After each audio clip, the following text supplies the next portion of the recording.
Hey everybody. Um, this is the final section of Z.A. Jordan's The Evolution of Dialectical Materialism, and it's titled Conclusions. It is not easy to review in brief the main conclusions of the foregoing investigations, for Marx was not a systematic thinker, nor Engels a rigorous thinker, and Engels' Russian followers were bold and ingenious rather than determined to face the theoretical issues arising from the adaptation of Engels' beliefs to their own requirements. Lenin's and Stalin's knowledge of the contemporary scientific and philosophical theories, which were to be replaced by their own, was not what might justly be called comprehensive, exact, or profound. They were neither original nor competent thinkers, though they were in a certain sense successful. The famous partnership of Marx and Engels does not comprise dialectical materialism. Moreover, there is considerable disparity between their respective philosophical positions, which are not the product of a twin mind. There is no evidence apart from what Engels said after Marx's death that Marx was a dialectical materialist in Engels' sense. Engels was a metaphysician. He felt that he knew what the nature of the universe is and what laws the universe conforms to, and Marx was not. Marx did not claim knowledge beyond the scope of empirical inquiry, and like Kant, Marx believed that every claim to such knowledge must remain unfounded. While Marx evolved a naturalistic Weltanschauung, which repudiated both materialism, the universe is all matter, and spiritualism, the universe is all mind, Engels alone was the founder of dialectical materialism. Marx and Engels were not equals either in their acquired qualifications or their innate ability and power of thought. They were thinkers of a different order and orientation. These differences become clear when they are examined in detail. For instance, when the relation of Marx and Engels to Hegelian philosophy or to positivism is investigated. Unlike the, quote, Marxist, end quote, of today, neither Marx nor Engels thought that there is a logical connection between philosophical materialism and the materialist conception of history. Marx did not suggest that if materialism is true, the materialist concept of history must be true as well. He was sure about the truth of the latter, but not the former. That is, he would accept the opinion that materialism may be false, even if the materialist conception of history should be true. Engels indicated that dialectical and historical materialism were closely bound together, but Engels did not support the untenable belief that the materialist conception of history is deducible from dialectical materialism either. Marx regarded the materialist conception as an application of the principles of naturalism, and Engels considered it as a powerful argument in support of materialist metaphysics. He did not argue, however, as Lenin and Stalin did after him, that if dialectical materialism is true, historical materialism must be true too. While it would be entirely wrong to maintain that Marx and Engels held the same views about nature, Marx and Engels did share very much the same views about history. The existing differences are mainly a matter of emphasis or approach. Since Marx and Engels were the co-founders of the materialist conception of history, Marx and Engels discovered it independently of each other at roughly the same time. The close similarity of their views on this matter should be expected. It should be said with some justification that dialectical materialism was established by Engels by chance in response to a coincidence of events. If Eugen Düring had never tried to capture the intellectual leadership in the German Social Democratic Party, Anti-Düring would never have been written. In spite of its accidental origin, Engels established the foundation of dialectical materialism in a genuine attempt to formulate a metaphysical theory of the universe. Engels was clearly interested in only such a theory as would, in his view, reflect truly the nature and structure of the physical world. Engels was convinced that his metaphysical, sociological, and political beliefs were all connected and formed a coherent whole, but he did not regard the theoretical part as a mere stepping stone to provide the best possible foundation for his practical activity. Engels believed that philosophy arose from wonder, and that it was inspired by the desire to systematize our knowledge and to base it upon intelligible principles.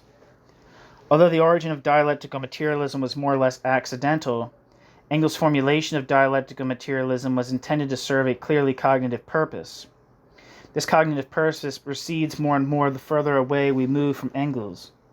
In Plekhanov, cosmology comes under the influence of political and social considerations. While in Plekhanov's case, one could still argue that he was only guilty of a frequent error that confuses the necessity of thought in the minds of one generation of thinkers with the necessity inherent in the universe, this explanation no longer applies to Lenin's or Stalin's revisions and reformulations of dialectical materialism. In Lenin's interpretation, cosmology gives way to the picture of the universe described in socio-cosmic terms, and in Stalin's main contribution to the subject, dialectical materialism is, quote, political cosmology, end quote, pure and simple. The political usefulness of a socio-cosmic view of the universe turned out to be considerable. Lenin and Stalin exploited it not only for the purpose of inducing and promoting certain attitudes desirable from the viewpoints of the communist government, but also to justify its practical decisions and achievements.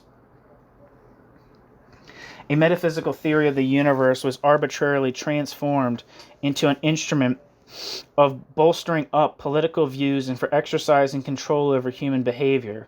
Its function was to maintain and strengthen definite social institutions, to safeguard the privileged and commanding positions of one group over against the rest of society, and to support a specific form of government. This final outcome can be described as the absorption of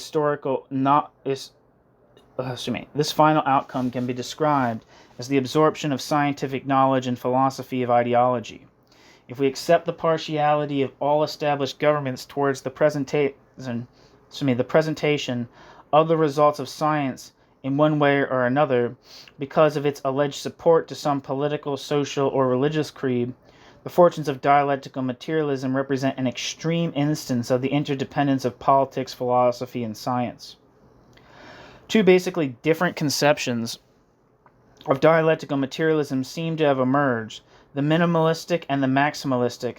The minimalistic represented by Engels, and the latter by Lenin and Stalin, Plekhanov holding an intermediate position between the two. According to the minimalistic conception, dialectical materialism is a set of metaphysical presuppositions which were intended to provide the foundation of an empirical theory concerned with social and economic phenomena and to explain social and historical development in universal terms. The maximalistic conception presents dialectical materialism as a theory of the universe in which the laws of dialectics are raised to the status of the ultimate laws of nature, that is, laws from which all others are derived while they themselves cannot be inferred from any laws more general than themselves. Within the maximalistic conception of the claim of science to being able to achieve valid knowledge is sharply reduced, since the laws of dialectics, as the ultimate laws of nature, convey significance, validity, and truth upon all knowledge, derivability from, and compatibility with these laws becomes the criterion of the truth and validity of knowledge. The maximalistic conception of dialectical materialism prompted some past efforts to impose certain hypotheses and methodological principles upon the natural, social, and historical sciences, and continues to support what the dialectical materialists describe as the correct line of inquiry in the running battle between metaphysical dogmas on the one hand and logical analysis of the philosophy of science on the other. The maximalistic conception tends to make of dialectical materialism a vast and indivisible system which comprehends all that we can know, explaining everything that may happen in the universe, and providing universal rules of conduct for the direction of men in society. The philosophical interpretation of knowledge is transferred to the jurisdiction of political philosophy, which is the exclusive preserve of the ruling class, serving its interest in helping to maintain it in power. It is important to realize that the maximalistic conception is not something implicit in dialectical materialism, but is an interpretation of it, a deliberate change in its content and function, initiated by Lenin and completed by Stalin. It can claim the authority of neither Marx nor Engels. It never occurred to Engels that anybody, whether a dialectical materialist or not, could assume that he knew all there was to be known, and that the book of human knowledge should be regarded as closed. The minimalistic conception of dialectical materialism does not claim that it provides us with a general method enabling those who master it to dictate to the scientist his line of inquiry and the kind of results he should obtain. The minimalistic conception does not enjoin him to reject a certain theory of physics, chemistry, or biology and to adopt another because the one is contrary to and the other in agreement with dialectical materialism. In the debate between the critical and dogmatic attitudes, the minimalistic conception does not take the side of the latter against the former. The gradual retreat from the maximalistic conception, which is becoming apparent in Soviet philosophy today, should not be understood to imply the abandonment of dialectical materialism itself. Moreover, it should be observed that the relinquishing of the maximalistic conception is not due to the recognition of the unsoundness of its assumptions and the extravagance of its claims. Ideologically directed science has been unable to produce practical results, and it is this inability to produce a workable science that has led to the revision of the underlying speculative theory. As long as the maximalist conception of dialectical materialism merely drops some of its exorbitant claims because of its practical failure, the revision does not affect the focal point at issue. Nothing short of a complete shift from the maximalistic to the minimalistic approach could justify the opinion that scientific knowledge and philosophy have managed to emancipate themselves from ideological and political interference, and that dialectical materialism has regained its cognitive function. Should this shift actually occur, it would eliminate the conflict between the dogmatic and critical attitude, but the struggle between empiricism and metaphysics would remain. For the return to Engels' type of materialism does not imply that dialectical materialism loses the certainty of metaphysics and acquires the fluidity of science. A dialectical materialist is bound to regard his knowledge, which is doubtful and provisional, as certain, true, and final. Only if dialectical materialism were to abandon its metaphysical claims and transform itself into a methodological doctrine could it raise the claim of being a view of the world based on scientific knowledge.